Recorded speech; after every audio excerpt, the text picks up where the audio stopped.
I have a request. Someone I want to see. Sherlock Holmes. Mr. Holmes, you must widen your gaze. You underestimate the gravity of coming events. Tomorrow, at midday, the world as you know it will end. Well, there isn't any time to waste then, is there? Welcome to Read, Watch, Play, your dive into the stories we love and how they're adapted. Today is a pretty fun one. We are in foggy London town, recording live from, I don't know why I did that. I actually had zero plans to do a British accent, but I just did.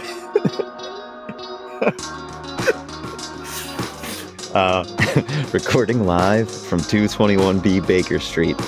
We are discussing Sherlock Holmes. Some weeks, these just write themselves. So obviously, I'm here with the Watson to my Holmes, or maybe Holmes to my Watson, Nick Kingston. My name is Randy Burge. Here we go.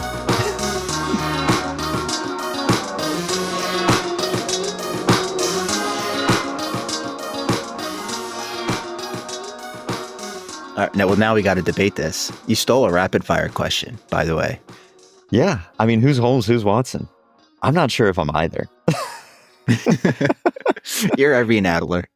Yeah, I'm good with that. Rachel McAdams, she's amazing. Yeah, I don't know. I mean, Watson, I mean, you come from I guess you don't come from a military background, but family-wise, Yeah. Watson's a military man. He's also a doctor, though. And He is a doctor. Neither of us are doctors. I think we can agree that I'm no doctor. Yeah, I'm definitely not a doctor. And I don't think I'm as perceptive as is Sherlock Holmes. No. And I'm a little too, I am too socially, I wouldn't say awkward, but uncomfortable that his just brashness gives me secondhand embarrassment. You're not just throwing out these out-of-pocket comments to everybody you meet all the time? No, I feel for Watson in some of these scenes, book and movie, where he's just got to put up with this. It's kind of crazy.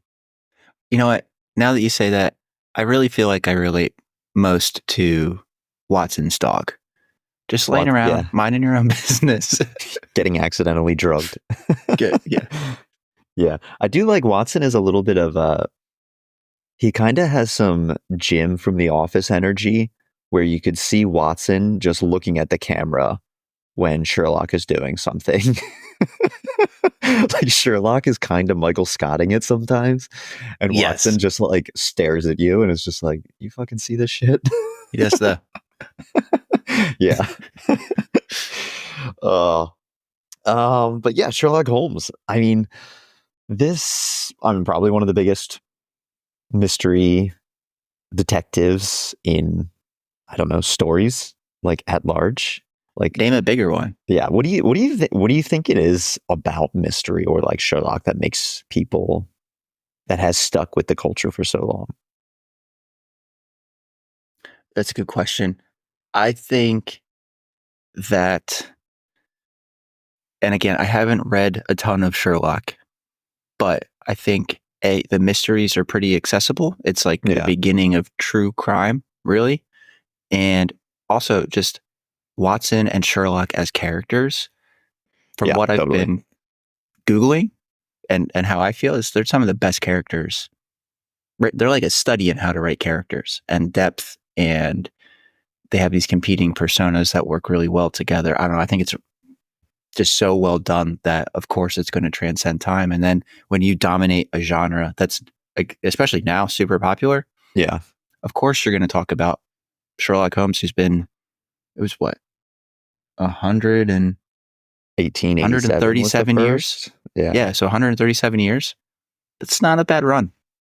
No, not at all. I've had this like with zero due diligence or research, so just take this with a grain of salt.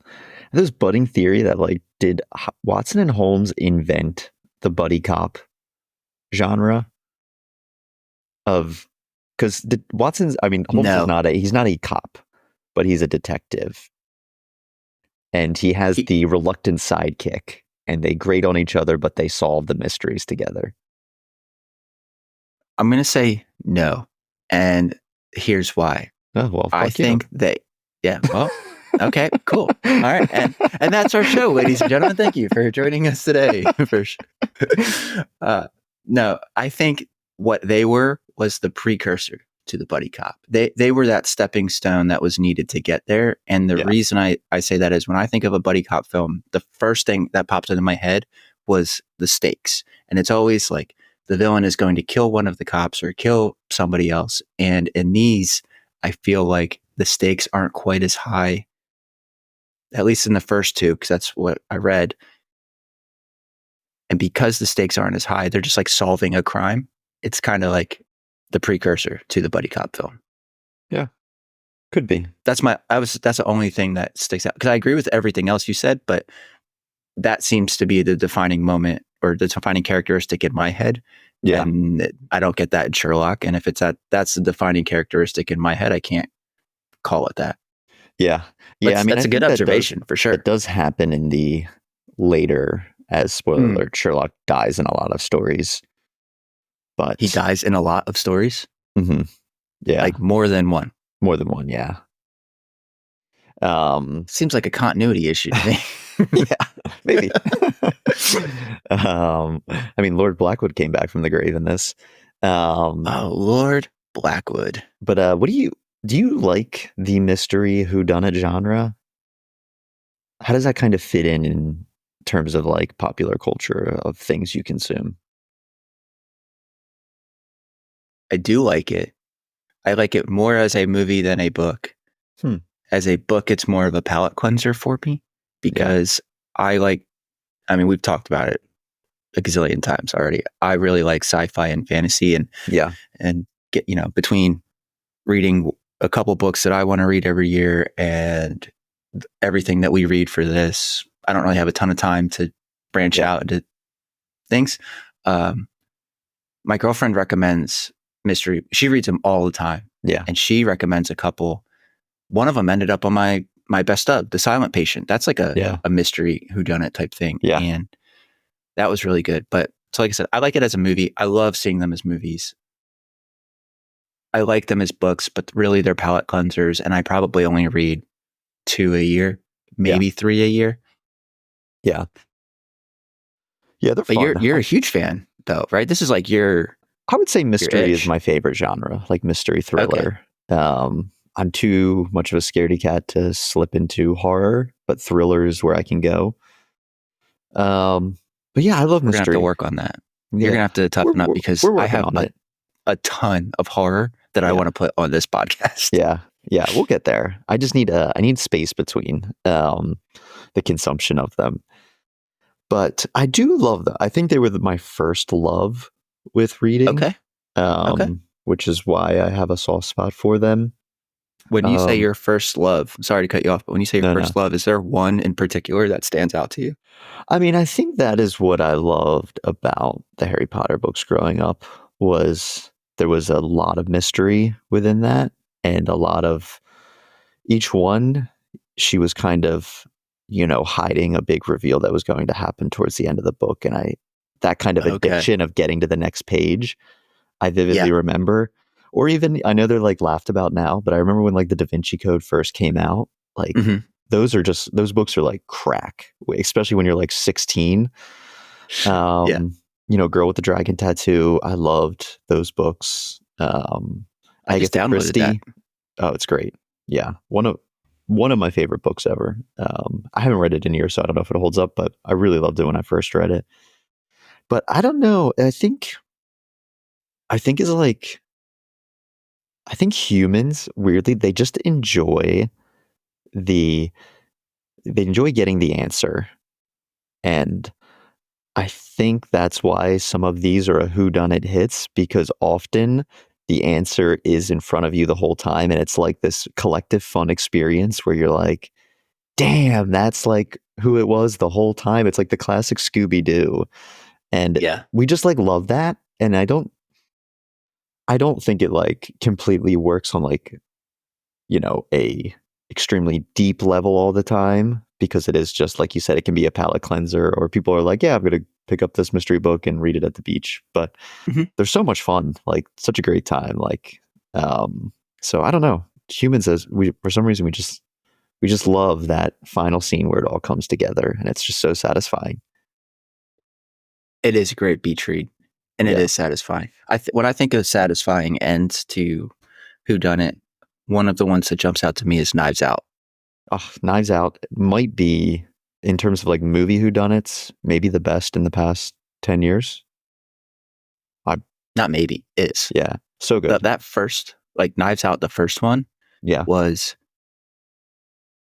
almost, I thought it was going to bring back the genre. That's how good it was. Yeah. Like truly, I thought we were going to start seeing a lot of them. And then we got Glass Onion. And Glass Onion was good. Like it was an above average Not movie. as much as Knives Out, but I liked it. But I think the first one was a little bit better. Yeah. I mean, and that's a similar thing where you have in that, what was his name? Benoit Blanc. You have all these people that are like building. What a name. Blanc. I know. It's so good. Daniel Craig just hamming it up. Yeah, you just have these detectives that we seem to be just drawn to in stories. You know, over time, we'll talk about who inspired Sherlock a little bit, but then what Sherlock is inspired with Hercule Poirot in the Agatha Christie, books and movies, and then Benoit Blanc. And so, yeah, it hits for some reason for us.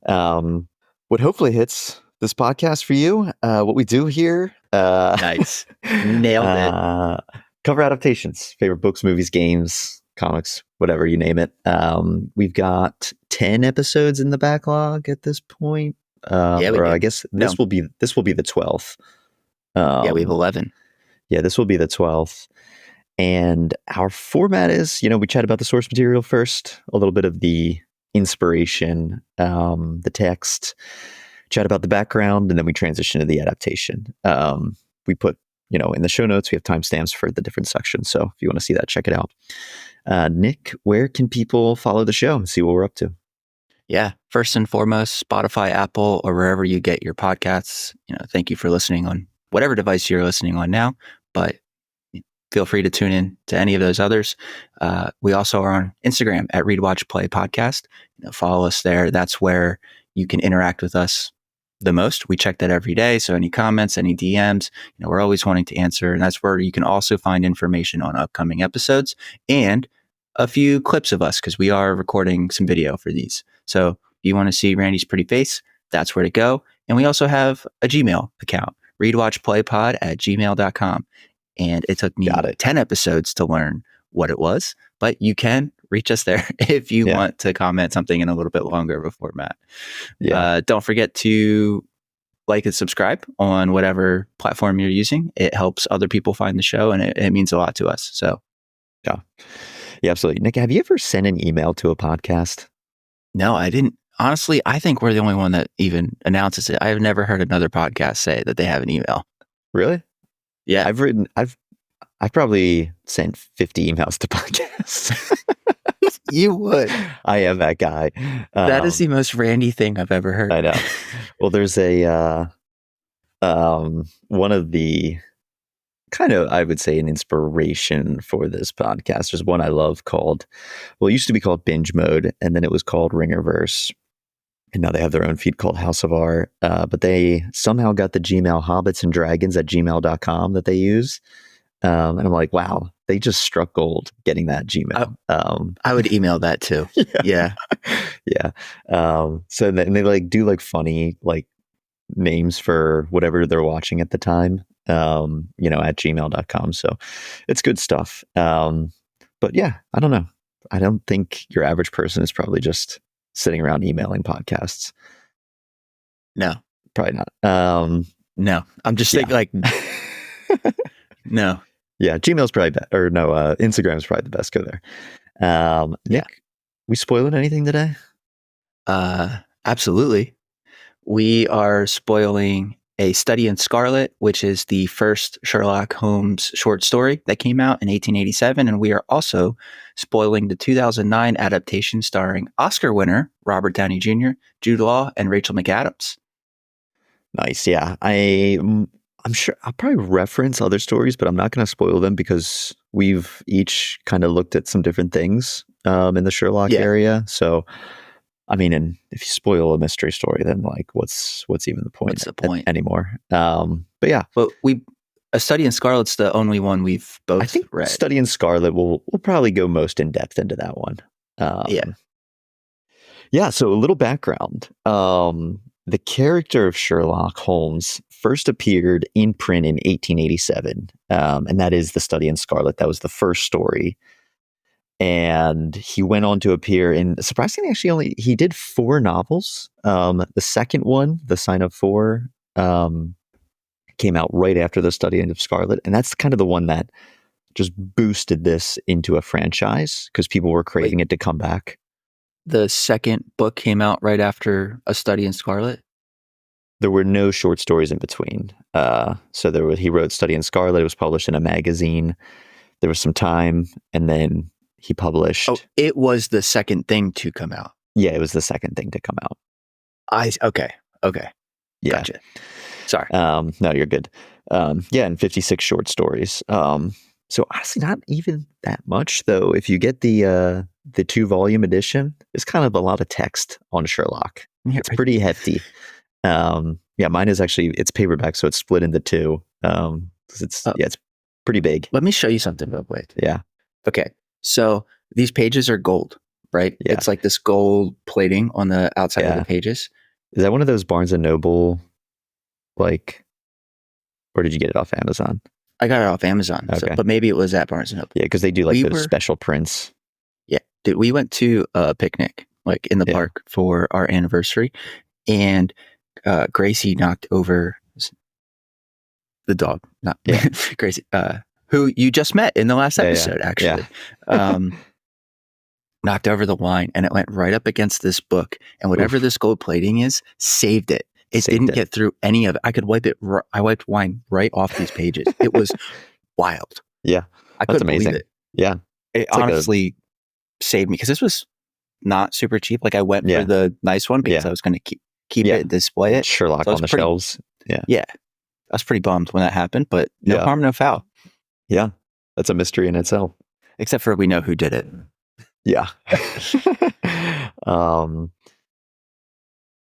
Author and creator Sir Arthur Conan Doyle cited a few inspirations. Holmes, even though Holmes is often considered the first great literary detective, but he was pretty influenced, Sir Arthur Conan Doyle said, by Edgar Allan Poe's Auguste Dupin, which many people might know him from the Netflix show last fall, The Fall of the House of Usher. What's that guy's name? Because you like him for the he's the same guy who did The Haunting of Hill House, Mike Flanagan. Mike Flanagan. He's the guy who has a deal with Netflix, and every fall I think he does a Edgar Allan Poe story modernized. But Auguste Dupin is sorry, go ahead. I didn't know they all were Edgar Allan Poe stories. I thought he had to do 7 entries into a horror installment. I didn't know it all had to be Poe. It could be. You could absolutely be right. I just didn't know they all were going to be right. Poe adaptation. Because Haunting of Hill House, I don't think is an Edgar Allan Poe. I didn't think it was either, but also it could be, and I just don't know that. Yeah, I don't think it is. I think you're right. I think it is just he has a 7-deal horror sort of series. Thing. Yeah. But yeah, so Dupin he's the detective in this, and he was a detective in many Poe stories. And Sir Arthur Conan Doyle said, he was a big influence, and there was actually an adaptation of a famous Poe story called The Murders in the Rue Morgue. That was called Sherlock Holmes and the Great Murder Mystery, where Sherlock and Dupin kind of flipped characters, where Sherlock was the character in it as opposed to Dupin. So that was pretty funny. And even in The Study in Scarlet, Watson name drops Dupin as he compares Holmes to him, and Holmes kind of takes offense to it, I think. Little bit. But he's got an ego. Doyle, he drew inspiration also, he said, from a surgeon he knew in Edinburgh named Joseph Bell. He said he worked for him as a clerk, and he said he was really known for drawing these broad conclusions from minute observations where the average person's just like, what are you talking about? Or how are you even realizing this? So he creates this character in this first novel, absolutely blows up in popularity. He attempts to kill off Holmes multiple times, and that's why I was saying, he's died a few times, but the demand for it, he keeps having to bring him back, and he actually started to really resent these Sherlock Holmes stories and hated writing them. But I'm sure if you're a struggling author in the industrial revolution, you take it where you can get it. So yeah, he kept bringing him back over those 4 novels, 56 stories. According to Wikipedia, Sherlock Holmes is listed as the most portrayed literary character in film and television history. And that's awarded by Guinness Book of World Records. So, it's got to be true. Yeah. Well, if it's on Wikipedia, it's true. Yeah. Because if there's one thing you can count on, it's citing Wikipedia. Yeah. I don't care what our teachers said in school. I'm still going to use Wikipedia. Since the creation, there's been apparently 25,000 adaptations of Holmes, from stage plays to film, television, spin-off novels. Yeah, like we said, we're by no means literary historians, but you can just see the effect that these have had on popular culture. He didn't birth the mystery genre, and he didn't birth the detective, but I think along with Poe, absolutely popularized it and made it what it is. And for sure. You referenced the true crime, of today. And, I think we're in kind of, it's still super popular. I think we're in some of the waning years of the peak popularity of true crime. I hope so, man. It's so hard. It's brutal. Every time I listen to it, I'm sad, and I don't understand why people binge this. Sorry, I digress. No, I hear. I respect it, but I can only handle so much because it bums me out. Yeah, but I've been in a bad mood all day. Yeah, but it is kind of laid the groundwork for not only the modern mystery story, but I think is also just the earliest indicator of why true crime is popular today. And there's something people really love about solving a crime mystery that just for some reason is just addicting to people. Yeah. I want to talk a little bit about hallmarks of kind of Sherlock stories. If you're completely new to the series, nearly all of the books or short stories, they are from Watson's perspective. He's the author, his kind of partner in crime, literally. And Watson is a former doctor in the army, I believe. Army, right? I can't remember which branch, or if it's different. He's a military doctor. England. He's a military doctor.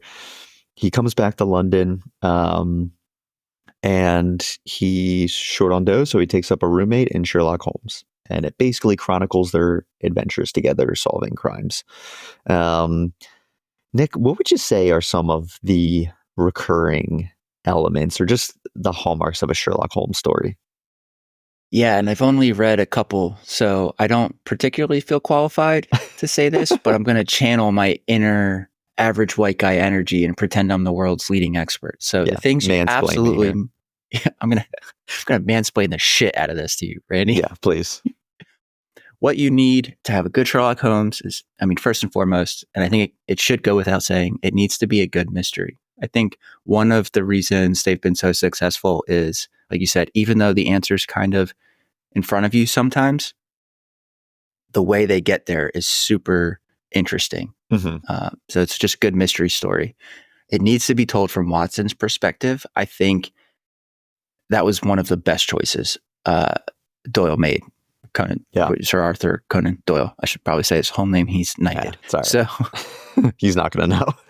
Because if you told those stories from Sherlock's perspective, they would be super fast because he figures it out 10 years before every mystery, 10 years before everybody else. And it would be annoying to listen to Sherlock's inner monologue. Yeah. I think the setting needs to be London. I don't want to say Victorian London because I think the BBC adaptation in modern time worked really well.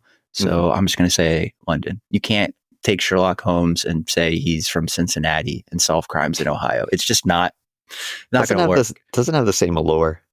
No, it doesn't. And your characters need to have depth. I think that's one of the things from what I've been Googling is, even the villains have depth in these stories, and there's character arcs for, for every single character across all these stories. And I think when you have that growth, it doesn't get stale. And that's why you're able to do 56 written entries as a single author with your, quite frankly, 5 main characters. You had pretty some cast. What? You have Sherlock, Watson, Irene, Mary, and Lestrade. I would say Lestrade. They don't really grow, though. They're just kind of for agency purposes and to give Sherlock somebody to be mad at. Just a name. He's a complete punching bag. Yeah. Or really, for forever, the whole time. Sherlock just... Yeah, and the landlady. I can't remember her name.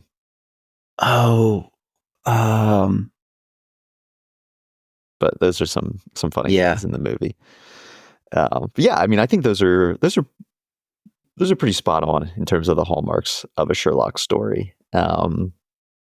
Was the movie your first Sherlock experience? Had you read anything prior to the 2009? Well, so here's the thing. It's so weird because you like first... Yeah, sorry, go ahead. No, I'm going to say the same thing you were about to say. That was my first experience with Sherlock Holmes, but I felt like I had known who Sherlock Holmes was for at least a decade before that. Yeah. Because we were, in 17? And I would bet you at 7 years old, I could have told you that Sherlock Holmes was a detective in London who solves crimes. Yeah. Guaranteed. And everybody knows who, inherently, you're born knowing who Sherlock Holmes is. Totally. I'm reading the first page of this book, never read it in my life. And Watson's describing some oddities of Sherlock. And I'm like, classic Sherlock, always like this. And I'm like, literally, I've never read this before. Yeah. Like, what a goof. We've known. I know. I think it is why it has stuck around so long is for some reason, Sherlock Holmes feels so fully realized as a character. And maybe that is just because he's completely pervasive to culture.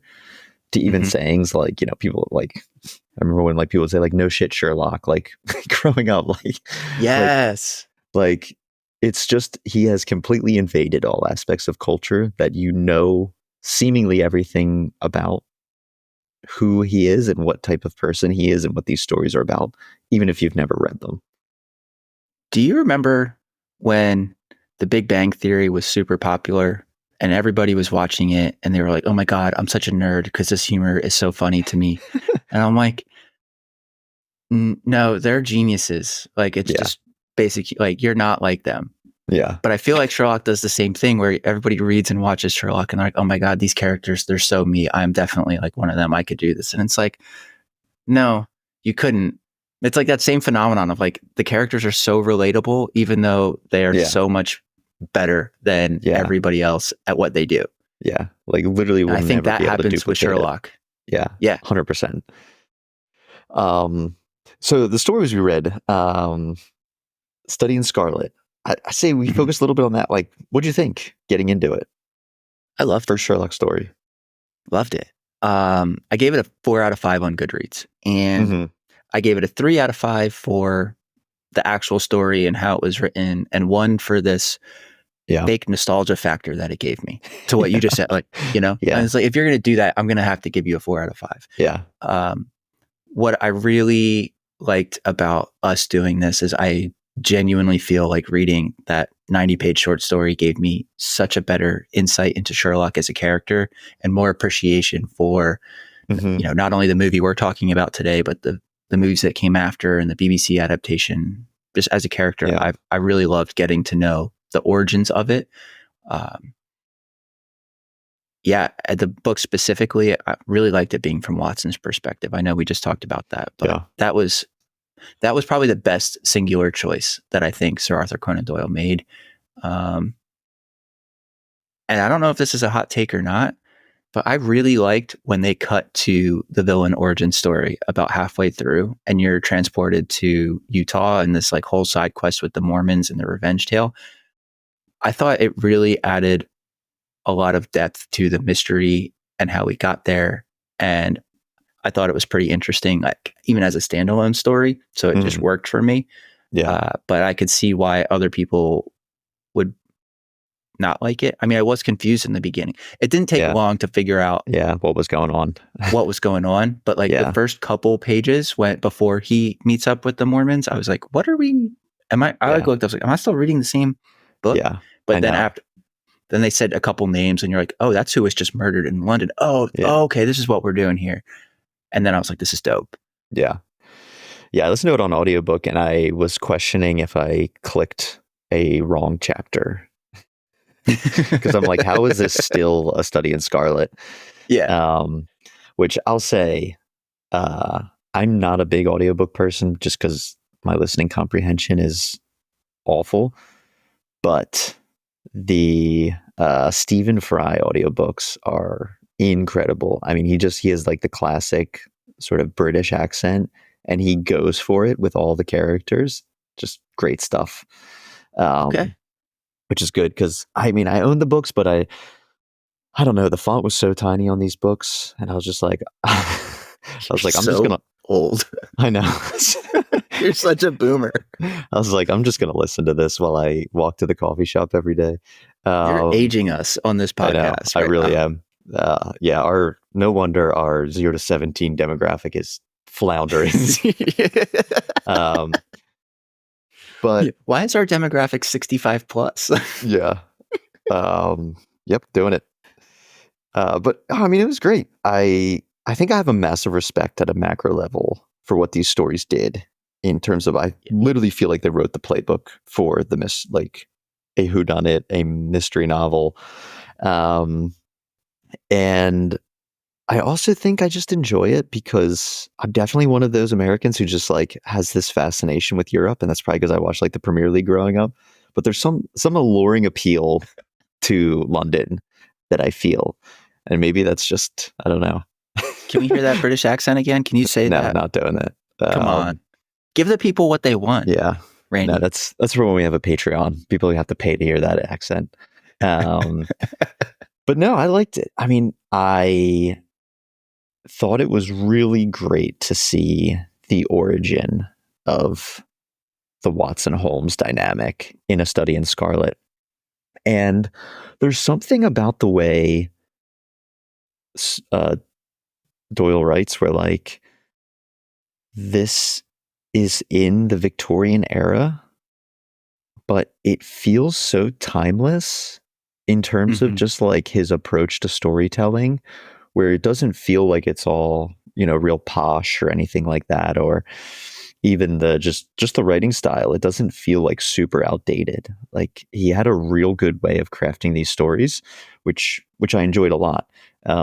Study in Scarlet in particular, I thought it was a lot of fun. I think maybe first half we can talk about, because like Nick sort of alluded to, the first half is essentially Watson and Holmes coming together, and they're thrust as they begin to be roommates into a murder mystery where someone was found dead in a flat in London. And it's them going about solving this case in the first half of the book. And then the second half of the story switches completely different perspectives, and you go over to Utah or Western area on their way to Utah and cover sort of the, you can call them I don't know if you would say the villain, but you kind of get the background on how the person who ended up dead got there and why he ended up dead. So kind of a really unique storytelling structure. But this first half of the book, was there anything that kind of stood out in particular that you really loved about just kind of seeing them come together and solving this first crime? No, I think you nailed it. It's the familiarity of the character. We've never read it before. Yeah. But like you said, by the end of page 5, I was like, classic Sherlock. Mhm. Like I would know. Yeah. Yeah, it's just fun to have like the scenes where, because I think when you said it was the right choice that Watson is sort of the first person, or you're from his POV. It is truly like Watson is the audience avatar and sitting there and marveling at what Sherlock is doing, or laughing at his, eccentricities. And it's like the perfect sort of mouthpiece for all of us reading the story, and he's saying and thinking what we're thinking. So it was great to have that. It was great to see how they came together. I thought the mystery was pretty fun, in terms of that actual crime, which was cool. I did not love the transition to Utah, and I kind of wish I almost just didn't even read it. I'll be honest. All right, ladies and gentlemen, we're going to end this here again. Thank you. I'm sick of this man. I think it was more of that. It crystallized for me what I love about Sherlock Holmes stories, and that is Holmes and Watson, and being in London and solving a crime. And once we transitioned away from that, I just really did not care.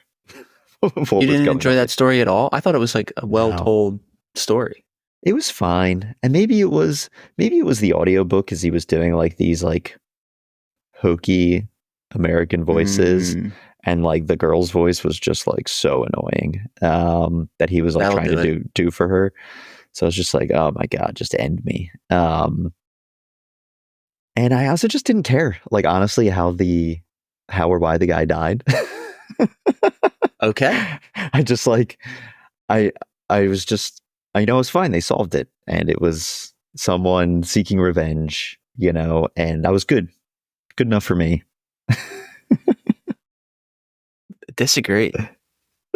Yeah, I mean, that's fine. I get it. Love a good villain origin story. Yeah. I mean, so essentially what happens here is you figure out who this murdered person was. Holmes solves it. It cuts to this Utah story where you follow a man and his adopted daughter who are traveling and near death, kind of on their Oregon Trail experience in the US.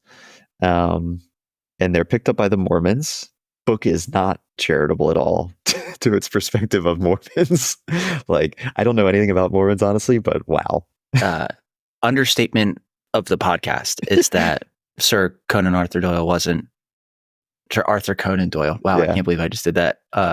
Hated the Mormons. You cannot have any respect for a religion and depict them in that way. No, not a fan. But the Mormons pick them up, and over the years, the girl, this adopted daughter, grows up, and she becomes the sort of attraction of who everyone wants to marry in this town. And I guess polygamy is a thing in the Mormon culture. So they wanted her to be another wife, her surrogate father. I don't know what you would call it. What's an adopt? I guess her just father. Her father. You can just say dad. Yeah, her dad. Say dad. Yeah, her dad. Didn't want her to marry any of them. And there was a new suitor that came along that she had fallen in love with sort of naturally.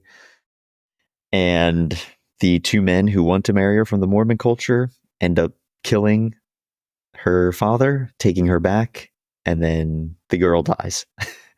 So the man who wanted to marry her, that her father was supportive of, tracks these men all across Europe, finally finds them in London and kills them. And yeah, I mean, it's a pretty captivating tale. Like it totally makes sense. And I think what it does do well is you come across the crime scene and you see this man dead, and you think that he is the victim. And then Sir Arthur Conan Doyle does this. He does a great job of crafting this whole new story where you realize who was, I mean, obviously he's still a victim of murder, but you see the perspective of why that man traveled all across the world and to London to kill this person, which is kind of a cool thing. He took a black and white issue and painted a lot of shades of gray in there into how you're feeling about what happened, for sure. Yeah. So that was pretty crafty. But overall, any other bits stick out to you from this first story you read? No, I think we've kind of covered it pretty good. Yeah. But I guess moving into the movie, what do you think the movie needed to get right to work? The 2009 version specifically. Yeah, I think one of the reasons Utah didn't work for me, though, and I think as we talk about what do you need to get right for this movie to work, is because I truly realized that what I love is Holmes and Watson. And I think that is what you have to get right for the movie, because the actual plot and mystery of it all is just kind of window dressing to me. And it can be great window dressing. It can be beautiful and fun and exciting. And we have talked about before, you can't be completely beholden to the source material version of characters all the time. We've talked a lot about essence, but this is a little bit one where I dig my heels in a bit and say it's really important to get Holmes and Watson right. And I think that Watson is just as important as Sherlock, even though Sherlock is the star, because you need that interplay between them. That's what makes it great. And you need that straight and narrow guy to balance out the eccentric guy. And that's where all the kind of the charm and humor comes in. So when I really think about like what this movie had to do, or what any depiction of Sherlock needs to do, you need to be a little authentic to those characters and why they have the dynamic that they do. What do you think about when you think about the adaptation of Sherlock and what needs to work for either this movie, or you said you like the BBC series? Like, why do those work for you if they do? I think you nailed it. I don't really have anything to add. It really is, you need to get the persona of Sherlock and Watson absolutely correct. And I think this is another one where it's really important to pick up those little things from the book, like the fact he plays the violin when he's thinking, and it's musical sometimes and not. And that you said, the interplay, I think that's super important as well. Honestly, after reading the book, the Jude Law, Robert Downey Jr. interplay is a little different than I would have expected, but it still works really well. Yeah. So again, you nailed it. I got nothing. Let's hit the background. Yeah, let's do it. Moving into the adaptation. So this came out in 2009, led by English director Guy Ritchie. Ritchie's known mostly for his kind of highly stylized, fast-cutting action movies, usually kind of centering around like British gangsters, Snatch, or Lock, Stock, and Two Smoking Barrels, Man from U.N.C.L.E. No shade at the writing team, but I didn't know any of them, and they don't have much of a disc catalog, whatever you call that. Michael Robert Johnson, Anthony Peckham, Simon Kinberg, just kind of sparse. Kinberg is definitely the most notorious of the writing team, but more on the producing. Notorious, end. Like bad, like no. He's. Oh, okay. Why do you use notorious? I don't think it always means bad. I'm Googling this. Either one of us has been using this word wrong. Famous or well known, typically for some bad quality or deed. Typically. So there's some gray in there. Whatever.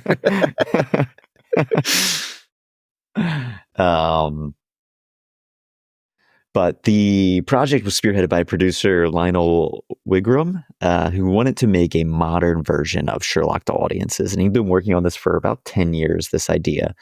And he said he was partly inspired by Batman Begins and the revitalization of the Batman franchise on the big screen and kind of bringing a more contemporary version to audiences. So 2007, the movie got legs. Warner Bros. Came on to produce, and they got Guy Ritchie to direct. Ritchie, he is an Englishman, was cited as saying that when he was a child at boarding school, they used to play Holmes stories through the dormitory speakers at night, and he would fall asleep to those stories for a portion of his youth, which is like the most British thing I could ever think of hearing, listening to Sherlock Holmes at a boarding school.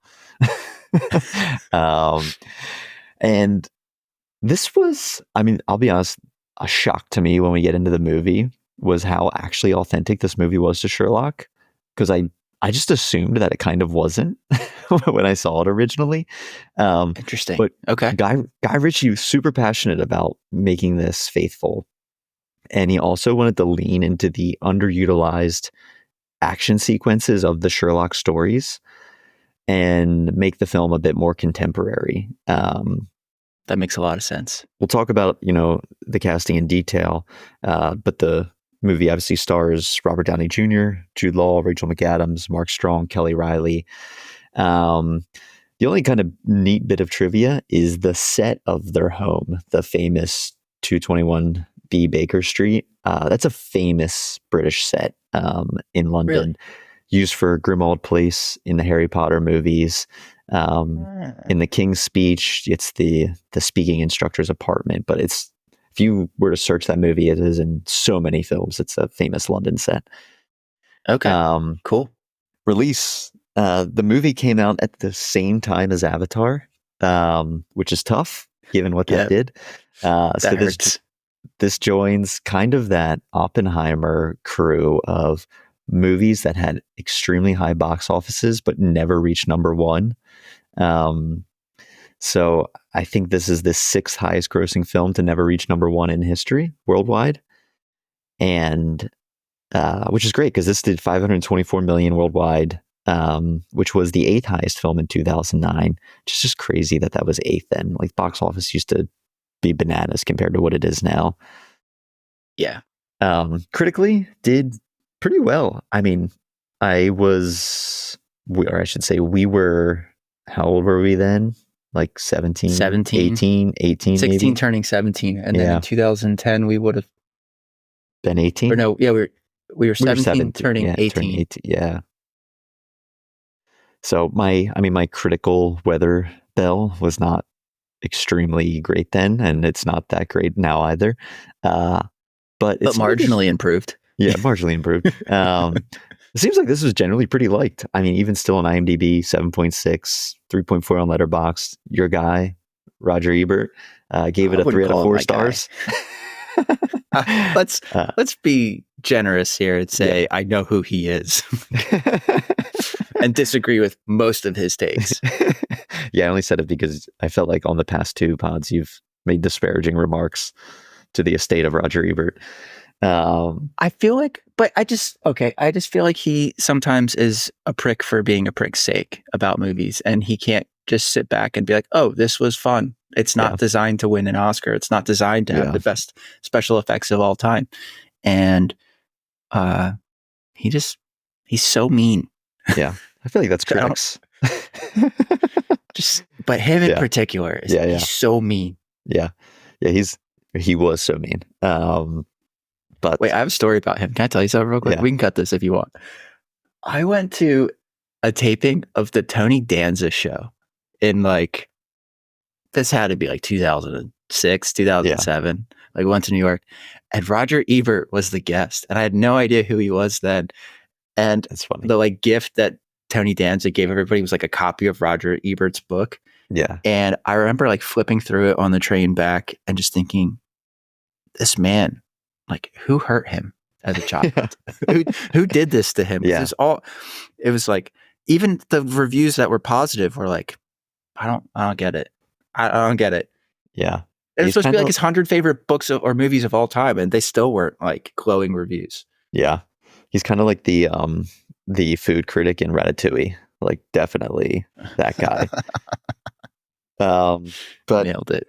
Raj said he loved the characters, the visuals, the action-packed plot.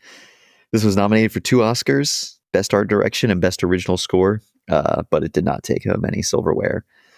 Nick, can you give us a little synopsis of what goes on in this movie? Yeah, I pulled this right off the IMDb page, so you know it's legit. When a string of brutal murders terrorizes London, It doesn't take long for legendary detective Sherlock Holmes and his crime-solving partner, Dr. Watson, to find the killer, Lord Blackwood. A devotee of the dark arts, Blackwood has a bigger scheme in mind, and his execution plays right into his plans. The game is afoot when Blackwood seems to rise from the grave, plunging Holmes and Watson into the world of the occult and strange technologies. Yeah. Nailed it. Yeah. This, in terms of the stories we read, it is definitely kind of a mashup of some of the greatest hits of Sherlock. Sherlock and Holmes already know each other. They're kind of deep into their relationship in crime solving, and it's almost a little bit of the outro of the relationship as a big centerpiece of the movie is Watson moving on. But yeah, what'd you think of the movie? Give me a little context. Do you remember seeing this the first time? Did you see it in theaters? What'd you think? I don't remember, to be honest, but I am pretty sure that I saw it in theaters because that was around the time that we would all go to the movies a lot. And something as big as Robert Downey Jr. and Sherlock Holmes would have, because this was after Iron Man, right? This was post Iron Man 1. Iron Man was 2008. Yeah. So he would have been on top of the world and we wouldn't have missed Robert Downey Jr. in another role. And this is another one where he knocks it out of the park. So I can't imagine we didn't see this in theaters, probably together. Yeah, I definitely saw this in theaters. I remember being very hyped. This was around the time when I discovered that movie trailers were on YouTube in about 2008. And I watched this trailer excessively. And I was like, wow, this looks amazing. Just because like I was a dork who liked books and mystery novels. I was pumped for this. So I vividly remember going to see this, and it was an instant DVD buy for me, probably at like a Circuit City. And yeah, this was a huge rewatchable. I've seen this movie so many times. I was a big fan when it came out. So this wins the Greg Kinson Rewatch Award for you. In my household, absolutely. Okay. And it was kind of at this, Robert Downey Jr. is on his comeback. Guy Ritchie is, around this time making really great movies. Still puts out a good one every now and then. But this was, I remember it being pretty popular. That year. Yeah. Where it finished at the box office, in an Avatar year, is no shade on that. But I liked it. I thought it was like a fun new take. I hadn't really seen a lot of Robert Downey Jr. because for most of our movie watching childhood, he was in prison or getting, going through rehab and stuff. So he wasn't like a prominent actor of our childhood. So it just felt new and fresh. And I remember loving it. I rewatched it for the first time last Thursday night in a very long time. Enjoyed it just as much. It's a fun movie. Okay. Yeah. You want to hit me with the rapid fire questions? Yeah, I'll hit you. I'll hit you with some pew-pews. Yeah. I have 3 for you since you stole my 4th in the intro. Sorry. No, you're good. Yes or no, do you plan to continue reading the Sherlock Holmes stories? I do. I think it's not going to be like a straight read through, but I'm going to pick up a story every now and then. I know you said yes or no. Would you do that? You just did not utter the words yes or no. No, you didn't. Yeah. Had to give some context. Okay. Good choice, bad choice. Making Irene Adler a love interest. Okay, good choice. Follow up. Good choice. Did you know that Irene Adler is not a love interest in the stories, but just someone he admires as a person? And she's not a criminal in the stories either. She's just like someone who gets out of these like weird situations, but not a love interest. I did know. I like the change. Okay. Robert Downey Jr. or Benedict Cumberbatch? That's tough because there's something extremely authentic to Benedict Cumberbatch. Him and his Harry Potter ass name. I don't know. I this could be blasphemy. I'm going to go RDJ. I just had a lot of fun with Robert Downey's performance. Okay. Would it sustain Okay. over a miniseries? I don't know, but That's fair. Yeah. Yeah, I don't have much to add to that. yeah. Who would you go? I think they're very different portrayals of Sherlock, and I think both were good. Yeah. I think which version of Sherlock works better depends on which version of Watson you go with what is it, Martin Short? Martin. And no, it's not Martin Short. No, It's Martin Freeman. Martin Freeman. Thank you. I was like, Yeah. that is not right at all when I Yeah. said Martin. Martin. I was like, no. If you go with like Martin Freeman or Jude Law, I think you would have to use their respective Sherlock Holmes, because the way those characters played against each other worked really well. But they were the very chemistry of both are different. excellent, and that's why Yeah. both them work so well. Yeah. Casting and performances. Let's hit it. Yeah, I gave it a 3 out of 5 here. Mhm. I rewatched it on Friday night for the first time in a long time, and I definitely liked it. I think the RDJ Jude Law combo was spectacular. I loved it. You know, Jude Law is not the Watson I got from the book, but I liked how he played it, and I think it was an excellent contrast to Robert Downey Jr.'s portrayal of Sherlock. The rest of the performances were just all right for me, and that's why I knocked it. I think people did a good job, but not a particularly excellent job. So on the performance side, I just had 3 out of 5. It's like above average, but Yeah. it just fell a little bit flat for me. And I think it's because we've been watching so many like Oscar nominated movies or like the best of adaptations that I may be looking at it a little bit unfavorably, but it is what it is here. Yeah.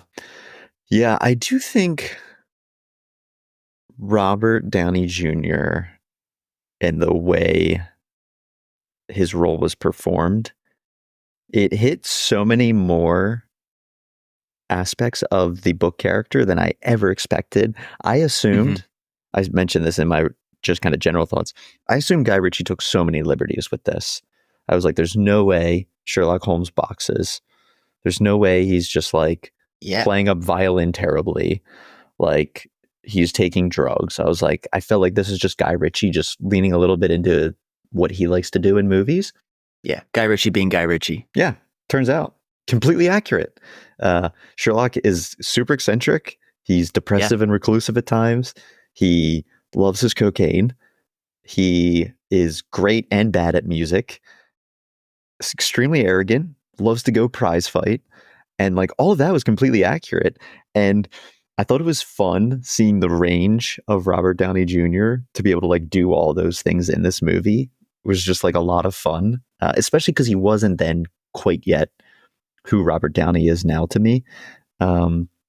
He was still a little bit fresh because I was saying like he wasn't around during our childhood of movie going. So I was just like, I was so bought into it the first time I saw it.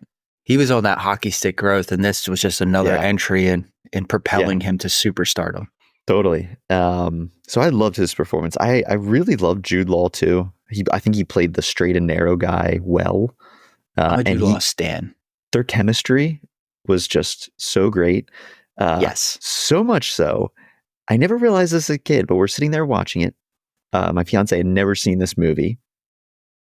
And we're sitting there and she's like, she pauses at one point and she's like, is Sherlock in love with Watson? Like, were they together when they lived together?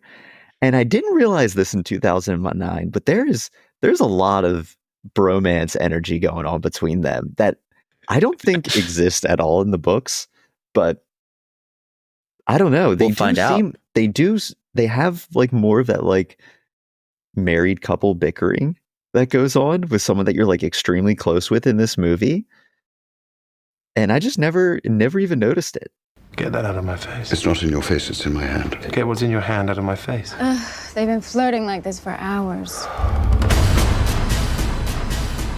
Is that something you thought about at all the first time you watched it or even on this rewatch? Honestly, no. I'm just thinking about it now for the first time. I could see it. I was in complete denial. I'm like, what do you mean? Like, men are allowed to be friends without them being in love with each other. Like, I love my friends. And I was like, you're being ridiculous. Like, just because men are showing their emotions and fighting with each other doesn't mean they're in love with each other.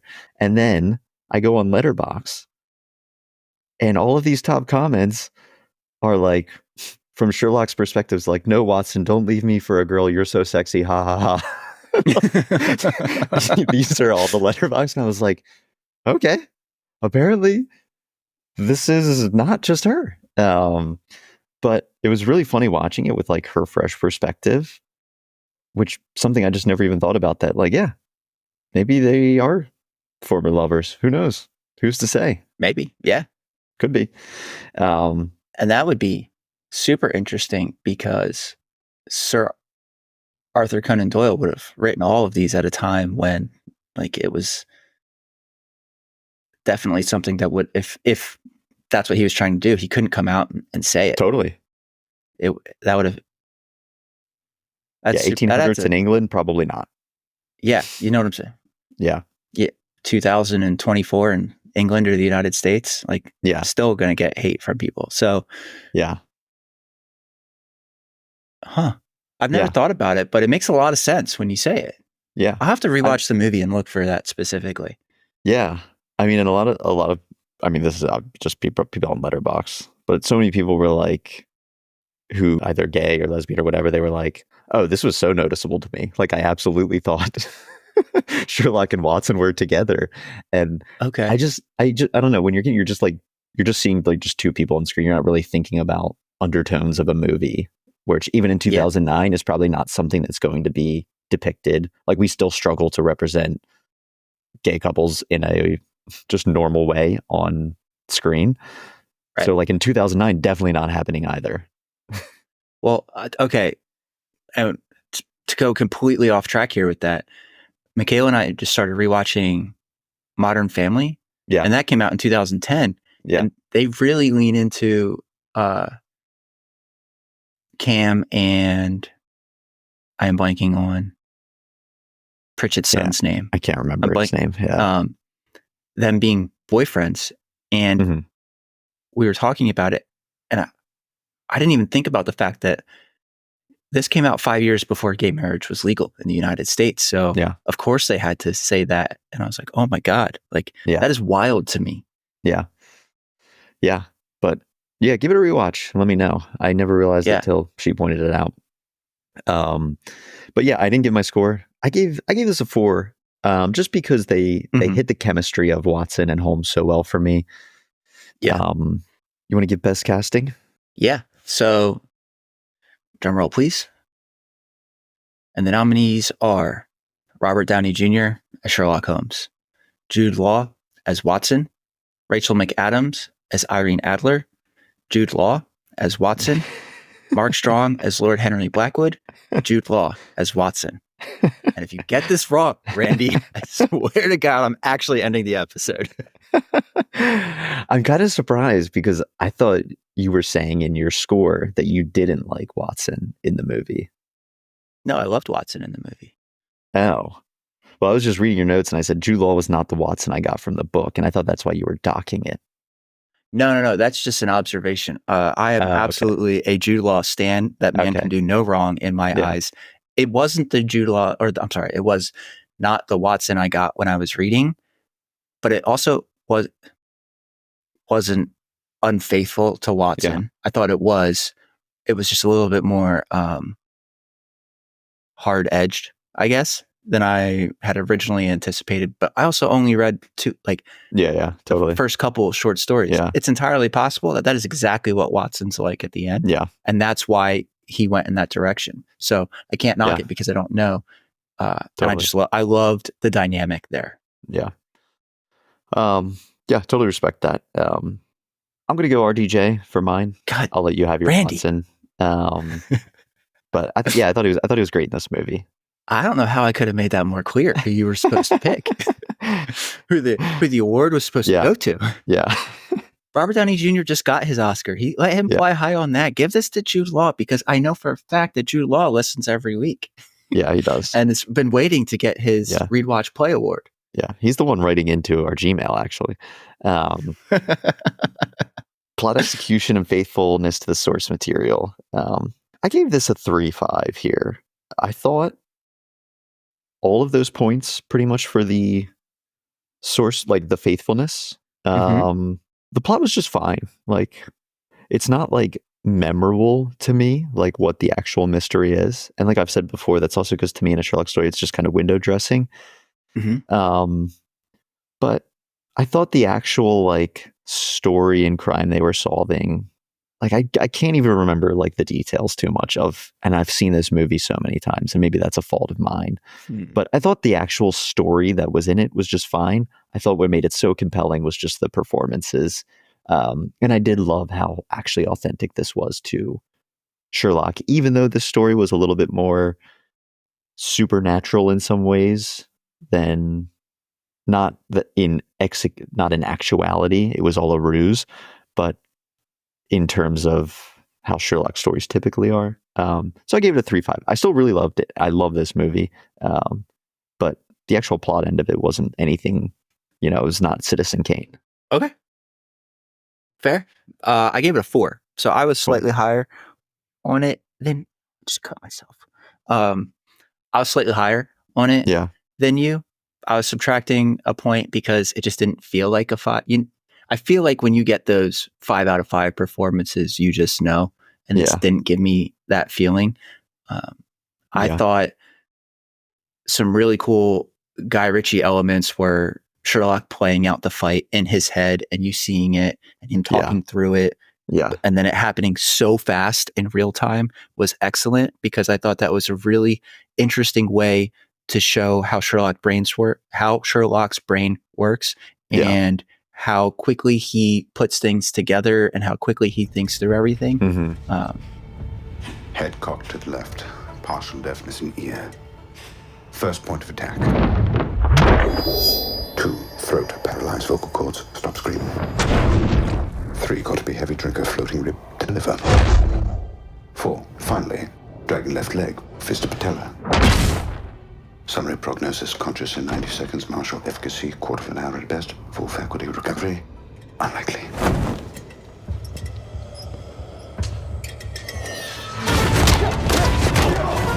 That was really great. I love that. I love an action scene to start a movie. We just talked about this in the last episode with Uncharted, so I won't beat that to death. And I like how they pulled things from across the Sherlock Holmes universe. Kind of what you were saying in the background, the bare knuckle boxing, Irene Adler and Mary, putting them both in this first movie, not having it be when they met, but pulling, the kind of the already existing relationship between Sherlock and Watson, and the way he pulled in all of the different eccentric pieces of Sherlock into, what Sherlock was doing while they were talking. Yeah. And how he delivered the exposition. I don't know. I think he just did a really good job. And I thought the Irene Adler change being a love interest, for the sake of like a movie and an adaptation, I think that was a really good choice, and it added a lot of depth to both characters, because when you don't have all of the background of who Irene Adler is in the books, it inherently takes you where Sir Arthur Conan Doyle wanted it to be, but kind of like that relationship and that admiration, you get that through here. Yeah, I agree with a lot of that, and I think even some of them, I was even thinking through more of the context of like the world building aesthetics, as opposed to the plot. So I definitely agree with I love the action scenes that are in this movie. I think they're really well done, and some of my favorite parts are when the cronies walk in and Watson and Sherlock, just kind of look at each other and like, all right, here we go. Time for a beatdown. Like, those are some of the caramel covered apple. That was like my favorite, when Sherlock's like, I smell sugar and this. Yeah. And he goes, caramel covered apple. Sherlock slowly turns around. Yeah. No, that stuff was great. I think I really loved the injection of pieces of who Sherlock is and who Watson is into this movie. I think, and I don't even think the plot was bad. It was just like, it was just fine. It was just kind of, I felt like I was on a fun ride, and I didn't really care what was going on in terms of the actual machinations of the story, but I was just having a good time, and Yeah. I was good with that. Best movie scene nominations.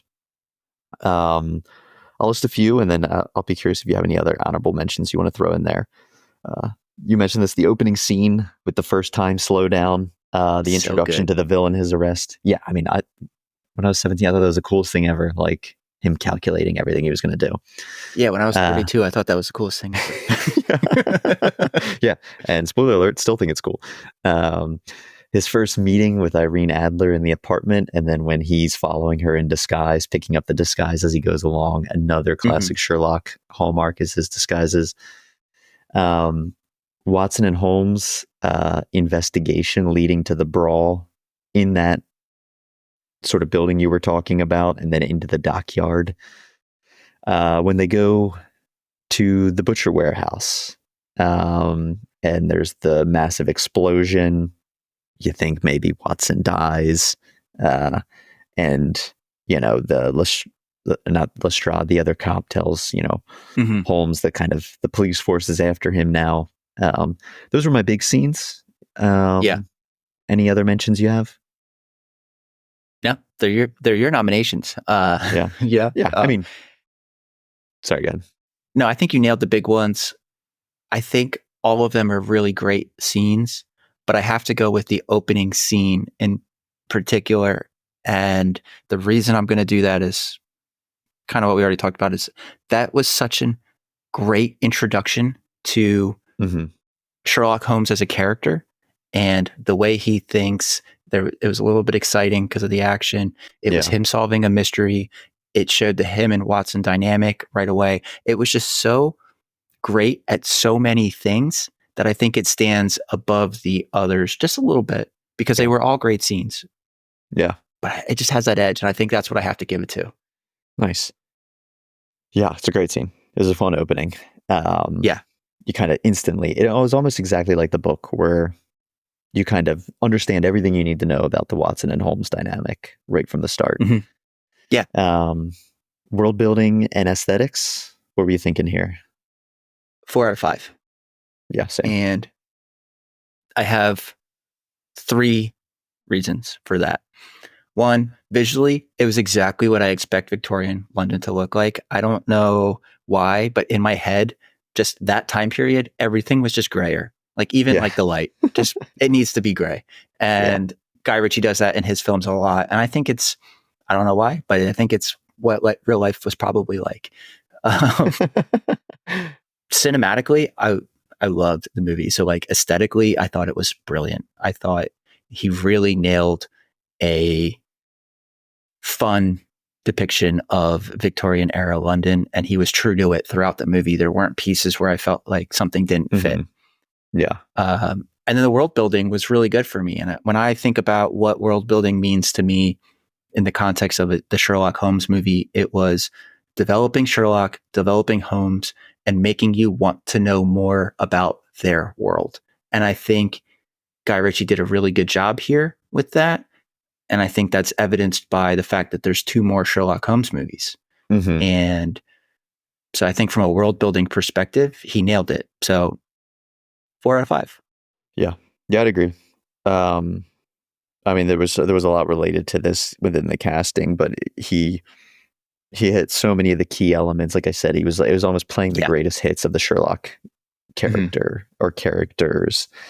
It was fun. And then I think, like you said, it does, the visual palette of the movie feels very of its time. I remember a lot of movies that kind of had this look to them in that time, and that's not a bad thing, but it definitely just places me in that time period. But I thought that a lot of the cinematography was just really fun.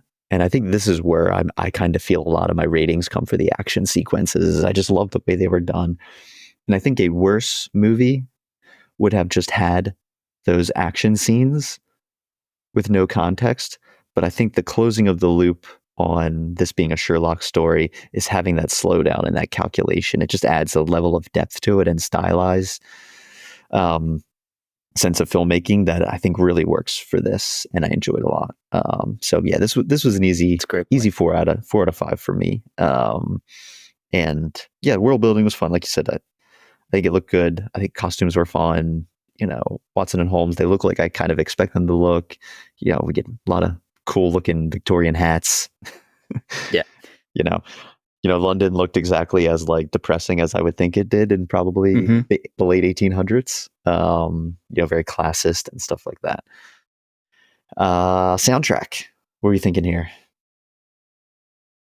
I gave it a 3 out of 5 for soundtrack and use of sound. And only 2 comments here is I watched this movie on Friday night, and I know you said it was nominated for Best Original Score. I cannot remember a single use of music in that movie. And I think that is, now that I'm saying this out loud, I almost feel like that's a great hallmark, is that the score added so much to the movie that it wasn't standing out. But I feel like if it was that good, it should have stood out to me. I don't know. I have weird feelings about the soundtrack. But there was 2 uses of sound that I can hear it now, and I could hear it when we decided to do this. And that is the dock explosion scene. I thought the way he used sound to kind of slow down and speed up that scene at times was fantastic. And that sound is what did it for me. And when, again, kind of the same thing, when he slows down to have his internal monologue, which they not somehow, we know how, but that Guy Ritchie was good enough to put on screen. Yeah. The way the world slows down and that noise that's happening as time's slower, and then it's speeding back up and you hear it speeding back up into that fight. Those were excellent uses of sound. And I think, one of my criticisms of not Oppenheimer, Dune 2 was when they were having fight scenes. I thought sometimes I was listening to an onomatopoeia, it just was a little too loud for me, the punching and the kicking. And this wasn't that at all. It was elevated, but not too much. And I think Guy Ritchie found that perfect balance for me. So you know what? I lied. I think I'm going to give it a 3.5 out of 4. I think I'm going to give it another 0.5 here. Yeah. Yeah. I've been flirting between a 3.5 and a 4. I had a similar journey of thought on the soundtrack to you, more of that I was questioning what does a great soundtrack mean to me? And I think to be a 5, I think you do need a standout, memorable track, even if a movie does a great job and the sound should elevate the movie and sometimes blend in. And that doesn't mean it was a bad soundtrack.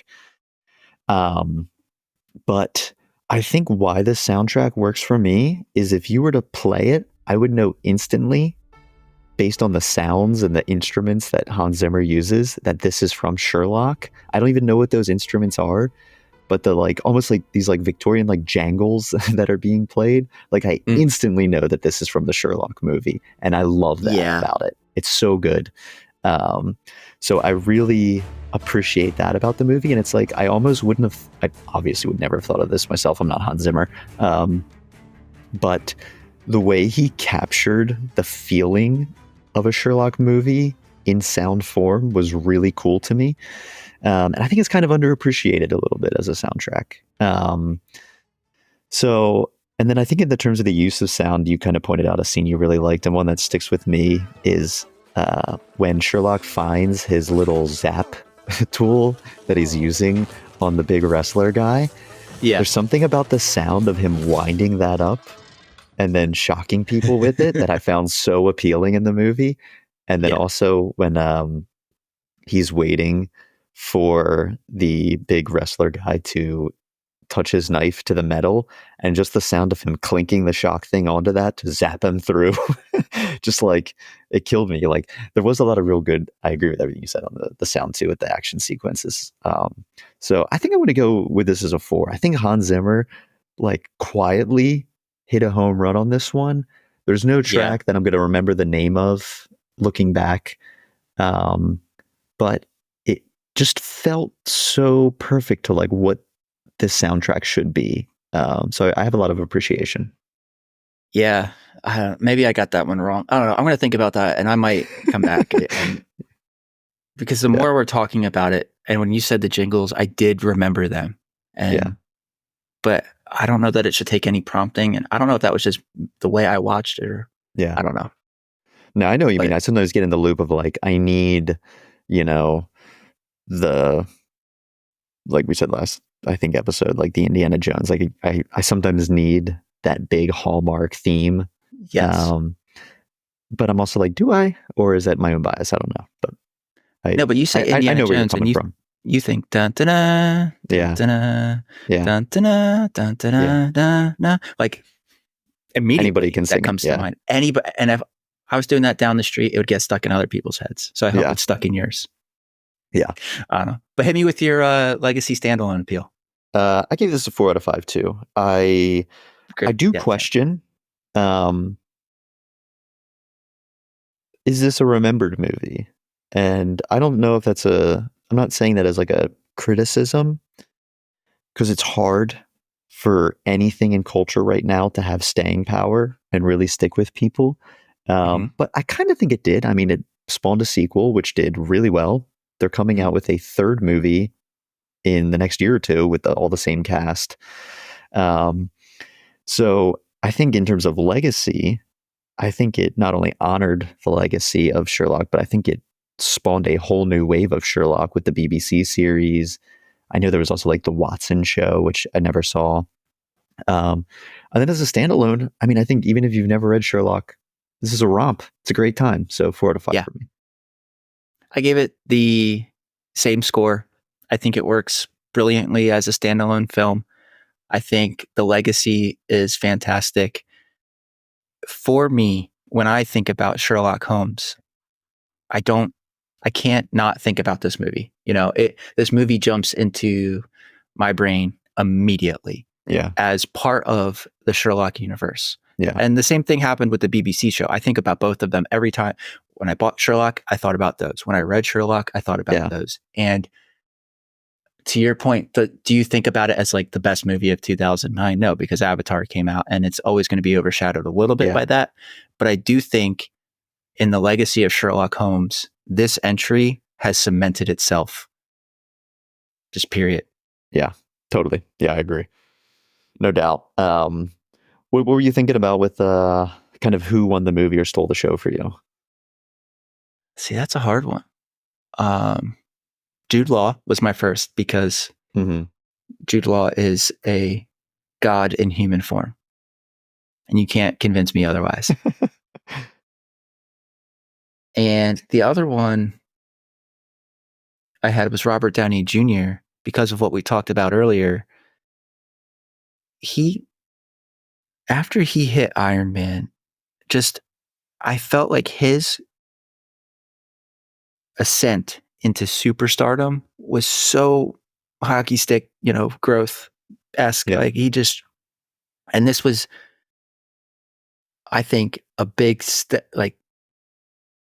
stepping stone in that, because it was a completely different character than Iron Man, and it was like, now we're seeing the versatility of him, and then he gets all these other roles in the the mid 2010s or the early and mid 2010s, and they're all different characters, and he nails all of them. So those were my two winners, but I guess a third would be like fans of Sherlock Holmes, because I felt like this. I remember in from 2009 to 2013, like Sherlock Holmes became a thing again, like a pretty big thing. So if you were a fan of that, it was probably a lot of fun to be around in that time. Yeah. No, I agree. I had Robert Downey Jr. or the character of Sherlock Holmes. And I think there's some bias to, we're recording this so close to the Oscars where Robert Downey Jr. just won, and this was the beginning of that. So I almost feel that this is a Robert Downey Jr. Not only is he so much fun to watch on screen as this character, but this was the beginning of the absolute ascent to the Oscar winner he just became after conquering the Marvel Cinematic Universe. Like, crazy stuff. So I would go RDJ. Yeah, let's do it. I can't believe you're hosing Jude Law out of another award, but whatever. Yeah, I did love him. And actually, we haven't thrown much love on Mark Strong as the villain, but I thought he was a fun villain. I wanted more out of a villain, but he was fun. I think Mark Strong is good. And I like the roles that Mark Strong plays. Yeah. But I think he was overshadowed by Robert Downey Jr. and Jude Law as Sherlock and Watson. And I think, one, that was intentional in a movie about Sherlock and Watson. Totally. But it's just really hard to give an award to somebody who's a supporting actor when the leads were so perfect for their role. Yeah, no, I agree. So that is, I had a total of 19.5. You had 19. I think I had 4 for casting, you 3.5. Plot, I did 3.5, you did 4. We both went 4 on world building and aesthetics. Soundtrack, I went 4, you went 3.5, and both 4s on legacy. Yeah. RDJ picked up 2 awards, and the opening scene was your favorite scene of the movie. All good stuff. I mean, obviously, I think in terms of recommending this movie, it sounds like we both definitely recommend it. Yeah, I don't think we really need to talk about that. It should be on your watch list if you haven't seen it. Yeah, it's a fun movie. It's also, you don't need to think a ton. It's a good Sunday afternoon. I mean, we're recording this on a Sunday, so I'm just thinking about this. It's a great Sunday afternoon movie. Oh yeah, just throw it on, have a blast. Easy night in type date night. Anything else you got? No. Oh, and it got the Greg Hinkson Rewatch Award. So yeah, it's a big one. I mean, honestly, the most prestigious we could give out. Honestly, yeah, it truly is. And I'm trying to remember. I know we just gave it the award, but I'm trying to remember if there was a period where this was watched every day for a month. And I want to say, yes, there was, but I don't specifically remember it like I do some others. Yeah, I rewatched this a lot, and I whipped out the DVD for this to watch, and I watch mostly Blu-rays or 4K now, and if you throw in a DVD, it doesn't look that great. Like, there was a real quality issue with some DVDs back in the day. I had to sit through like 7 minutes of trailers on the DVD before the movie got to the title screen. So that was good times. That's really funny. I forgot about that. With some Warner Bros. Tie-in, horrible looking game for some animated movie I've like hardly heard of. Just weird times. But thanks for listening, everybody. Next episode, I'll be heading back to the districts, discussing the Hunger Games. I think we were, as we talk about, we were right age, right time for these books and this movie when it came out. It's a fun episode on a movie that probably a lot of you all have seen. As always, if you have thoughts or questions that you want to share, you can follow us on Instagram, Rewatch Play Podcast. You can write in via email, rewatchplaypod@gmail.com. It's where Jude Law sends his mail, so you could be like Jude. And you can find us on all your major platforms, Spotify, Apple, wherever you get your podcasts. Please rate and review, 5 stars only, as those things help more people find the show. Super critical for people finding the show, so it's a great help to us. Thanks for listening, everybody. Thank you, Nick, for joining me. Till next time. Thanks, everyone.